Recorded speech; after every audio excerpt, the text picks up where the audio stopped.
Alhamdulillahi Rabbil Alamin. Wassalatu wassalamu ala ashrafil anbiya wal mursalin wa ala alihi wa sahbihi ajma'in. Qala rabbi syrah li sadri wa yassir li amri wahlul 'uqdatam min lisani yafqahu qawli, amma ba'd. Alhamdulillah, syukur kita kehadrat Allah Subhanahu wa taala kerana dapat meneruskan pengajian kita dalam video PDPR yang Ustaz sediakan. InsyaAllah pada kali ini Pendidikan Syariah Islamiah tingkatan 4 bidang hadis hukum sahaja, tajuk 1 hingga tajuk 4 khusus membincangkan kaedah ulama mengistinbat hukum bagi hadis-hadis tersebut. Bismillahirrahmanirrahim. Kita lihat bab yang pertama, mengubah ciptaan Allah Subhanahu wa taala. An Ibni Mas'ud radhiyallahu anhu qala Rasulullah sallallahu alaihi wasallam la'anallahu al-washimati wal mustawshiman wal mutanammisati wal mutafallijati lil husni al mughayyirati khalqallahi ta'ala, hingga akhir hadis. Anak-anak yang dikasihi sekalian, hadis ini bermaksud daripada Ibnu Mas'ud, katanya Rasulullah sallallahu alaihi wasallam bersabda, la'anallah, Allah Ta'ala melaknat perempuan yang membuat tatu dan minta dibuat tatu, mencukur alis dan menjarangkan gigi untuk kecantikan dengan mengubah ciptaan Allah, sehinggalah akhir hadis. Boleh rujuk buku teks muka surat 29. Sebagaimana yang Ustaz sebutkan dari awal tadi, kita cuma ingin berbincang untuk mengingati kembali kaedah ulama mengistinbat hukum sahaja bagi tajuk-tajuk hadis ini, ya. Okey, jadi bagaimanakah ulama mengistinbat hukum bagi hadis ini? Okey, sebagaimana yang saya pernah sebutkan, istinbat hukum biasanya memperuntukkan 4 markah dalam peperiksaan.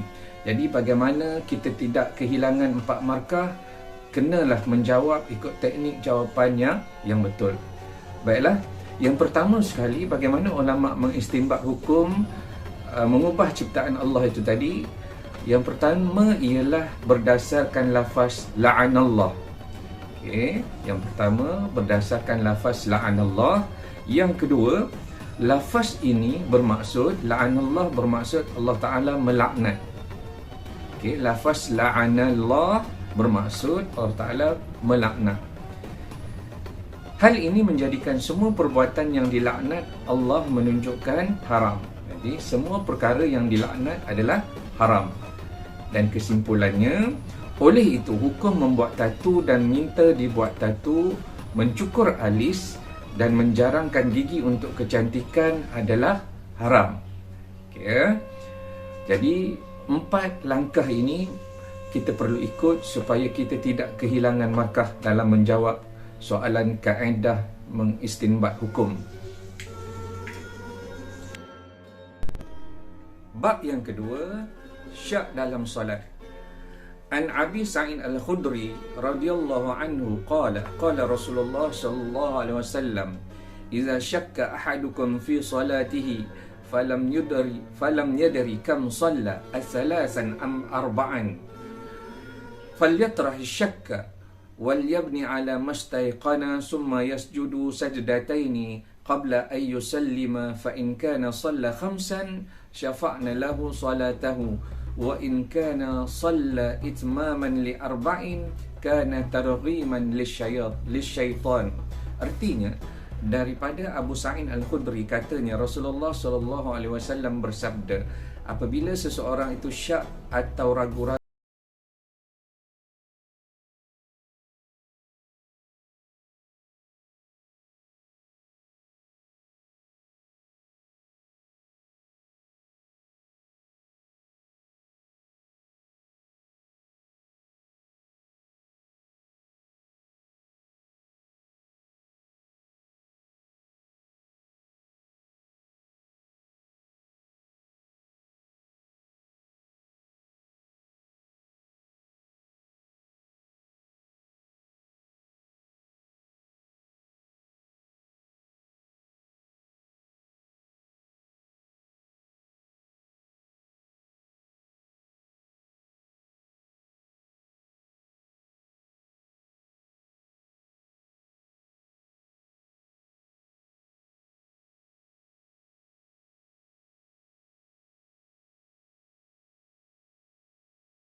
Ibnu Amir Sa'ad bin Abi Waqqas radhiyallahu anhu daripada bapanya berkata, aku telah sakit teruk di Mekah.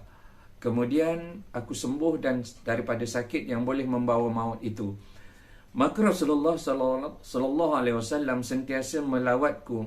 Kemudian aku bertanya kepada baginda, wahai Rasulullah, aku mempunyai harta yang banyak dan tidak ada yang akan mewarisinya melainkan seorang anak perempuanku. Adakah boleh aku menyedekahkan 2/3 daripada hartaku? Jawab baginda, tidak boleh. Bagaimana jika separuh? Fasyatru, separuh. Jawab baginda, tidak boleh. Aku berkata, as-sulusus, jika 1/3. Jawab baginda, as-sulusu kabir, 3 itu sudah banyak. Dan sesungguhnya 1/3 itu sudah banyak. Dan sesungguhnya lebih baik kamu meninggalkan kepada anakmu kekayaan daripada meninggalkan mereka dalam kemiskinan meminta-minta daripada orang lain. Sesungguhnya harta yang dibelanjakan olehmu akan diberi pahala walaupun sesuap makanan kepada isterimu. Jadi anak-anak yang dikasihi sekalian, bagaimana ulama mengistinbat hukum ialah melalui lafaz afa atau saddaqu tadi. Okey, yang bermaksud adakah boleh aku menyedekahkan? Adakah boleh aku menyedekahkan? Dan Rasulullah menjawab as-sulusu kabir. Rasulullah jawab 1/3 itu sudah banyak. Maka Rasulullah membuktikan wasiat adalah digalakkan dalam semua perkara, dan semua perkara yang digalakkan itu adalah sunat. Oleh yang demikian, hukum berwasiat adalah sunat, tetapi tidak boleh melebihi 1/3 harta berdasarkan hadis yang kita bincangkan ini. Seterusnya, tajuk yang keempat, memberi dan menjawab salam. An Abi Hurairah radhiyallahu anhu an Rasulullah sallallahu alaihi wasallam annahu qala yusallimu ar-rakibu 'ala al-mashi wal mashi 'ala al-qa'idi wal qalilu 'ala al-kasir was saghiru 'ala al-kabir. Artinya, daripada Abu Hurairah radhiyallahu anhu, Rasulullah sallallahu alaihi wasallam bersabda, yusallimu ar-rakibu 'ala al-mashi, orang yang berkenderaan hendaklah memberi salam kepada orang yang berjalan kaki. Wal mashi 'alal qa'idi, dan orang yang berjalan kaki kepada orang yang duduk. Wal qalilu 'alal kasir, kumpulan yang sedikit kepada kumpulan yang banyak. Was saghiru 'alal kabir, dan orang muda kepada orang yang tua. Riwayat Al-Bukhari. Jadi, bagaimana ulama mengistinbat hukum adalah, yang pertama sekali melalui lafaz yusallimur rakibu 'alal mashi. Yusallimur rakibu 'alal mashi. Hendaklah orang yang berkenderaan memberi salam kepada orang yang berjalan kaki. Jadi, potongan hadis ini menunjukkan Rasulullah menekankan keutamaan yang patut memulakan salam. Okey. Jadi, penekanan dan keutamaan ini adalah sesuatu yang dituntut dan membawa kepada hukum sunat. Kesimpulannya, oleh itu hukum memberi salam adalah sunat muakkad dan hukum menjawab salam adalah wajib. Alhamdulillah, selesai sudah perbincangan kita hadis hukum bab 1 hingga bab 4.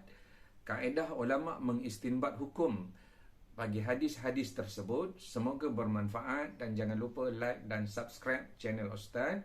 Semoga kita akan membincangkan hadis-hadis, tajuk-tajuk yang lebih bermanfaat selepas ini, insya-Allah. Assalamualaikum warahmatullahi wabarakatuh.